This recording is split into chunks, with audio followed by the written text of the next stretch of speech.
नमस्कार, मैं हूँ एस्ट्रो वास्तु एक्सपर्ट सावी सिंह और आपके राशिफल के साथ आज हम फिर से हाजिर हैं।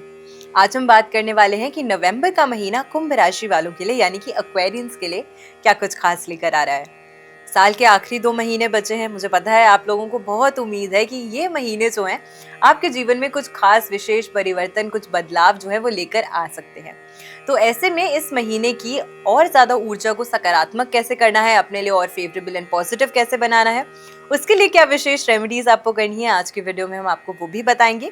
और साथ के साथ ये भी बताएंगे कि इस महीने के पंचांग में क्या कुछ खास है।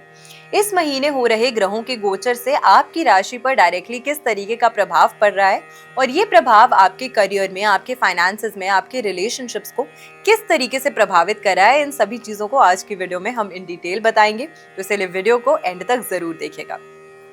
कुंभ राशि की जब हम बात करते हैं तो आप शनि देव की स्व राशि हैं। इस समय के दौरान आप शनि की 7.5 से भी प्रभावित हो रहे हैं और क्योंकि शनि आपकी राशि के स्वामी होकर इस महीने के दौरान रेट्रो मूवमेंट भी कर रहे हैं, तो थोड़ा सा आपके जीवन में उथल पुथल जो है वो बन ही रही है। इसी के साथ आपकी राशि से द्वितीय भाव में यानी कि क्योंकि मीन राशि में रेट्रो होकर वो ट्रांजिट कर रहे हैं, तो धन संबंधित परेशानियां जो हैं काफी सारे लोगों ने, कुंभ राशि वालों ने इस महीने के दौरान देखी होंगी और विशेष करके थोड़ा सा इनको शारीरिक रूप से भी कुछ पीड़ा जो है उसका सामना करना पड़ेगा।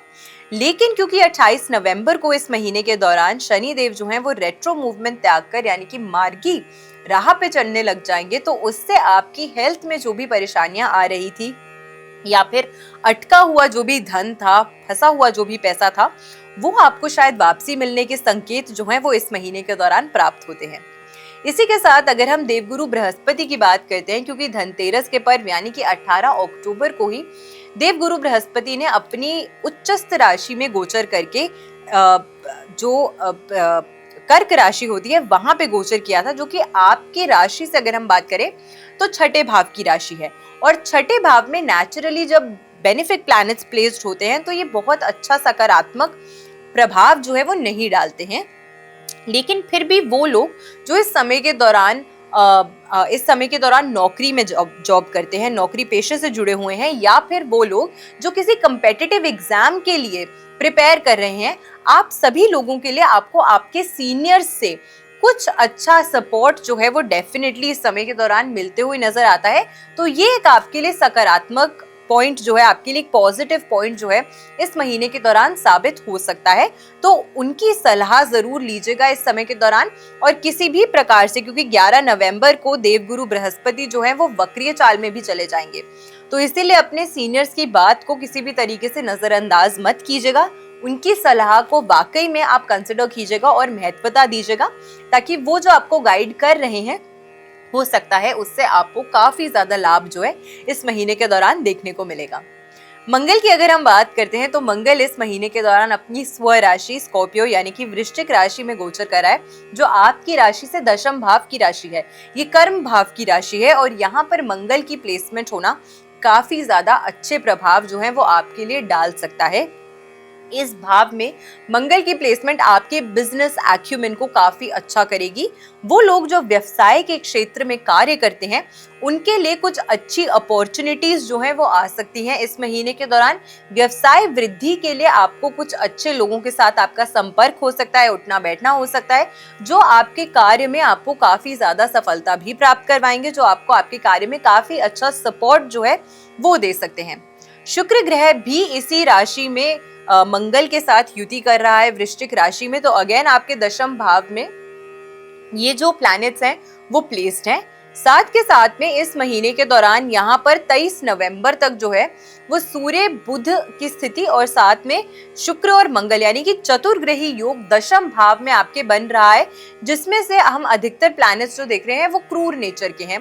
तो ऐसे में जब ये प्लैनेट्स यहाँ पे युति करते हैं तो ये आपके लिए आपके बिजनेस लाइफ को, आपके प्रोफेशनल लाइफ को बहुत ही ज्यादा अच्छे तरीके से बूस्ट करता हुआ नजर आता है।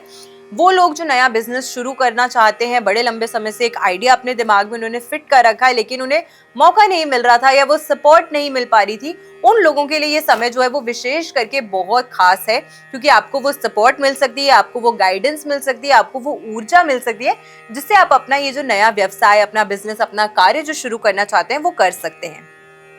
इसी के साथ वो लोग जो कुंभ राशि से प्रभावित होते हैं, आपके लिए बुध ग्रह जो है वो भी इंपॉर्टेंट हो जाता है, क्योंकि बुध ग्रह इस महीने के दौरान सबसे पहले 7 नवंबर को वक्रीय होगा दशम भाव में ही। वक्रीय होने के पश्चात 23 नवंबर को वो यहाँ से गोचर करेगा आपके भाग्य के भाव में।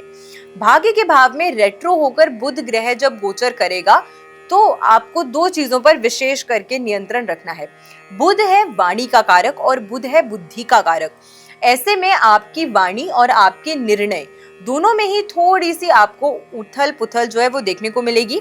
इसी वजह से हो सकता है कि आपके फादर, क्योंकि नवम भाव जो है वो भाग्य का भाव है और पिता के साथ संबंधों का भाव है, यहाँ पर बुध ग्रह का वक्रीय होना हो सकता है कि आपकी वाणी के द्वारा या फिर आपके विचारों में आपके पिता के साथ कुछ मतभेद जो है वो पैदा कर सकता है। लेकिन आपको प्रयास यही करना है कि जो भी आपसे बड़े हैं उम्र में, जो भी आपको सलाह देने का प्रयास करे हैं, उनकी सलाह को सुनिए जरूर और प्रयास ये कीजिए कि अगर उसमें से कुछ अच्छी चीज है जो आपके लिए वाकई महत्वपूर्ण साबित हो सकती है अपने बिजनेस को आगे बढ़ाने में, तो अपनी ईगो को पीछे छोड़कर उनकी सलाह को जरूर लेने का आपको प्रयास करना चाहिए, ताकि वाकई में जो कार्य आप शुरू करना चाहते हैं उसमें आपको सफलता और समृद्धि प्राप्त हो सके।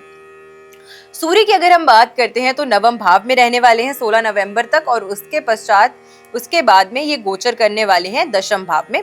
अगेन सूर्य पिता के कारक ग्रह माने गए हैं, नवम भाव में पिता के भाव में नीचस्थ होके प्लेस्ड हैं। इसीलिए आप लोगों की इस समय के दौरान अपने पिता के साथ थोड़ी बहुत नोक झोंक जो है वो चल ही रही होगी। तो इसीलिए कुछ भी ऐसा आपको उन्हें नहीं बोलना है या किसी भी प्रकार से उन्हें कोई भी मानसिक कष्ट पहुंचाने का आपको प्रयास ये करना है कि आप ना करें, ताकि उनके स्वास्थ्य पर भी इसका जो दुष्प्रभाव है वो ना पड़े। तो इस चीज का आपको विशेष करके ख्याल रखना चाहिए।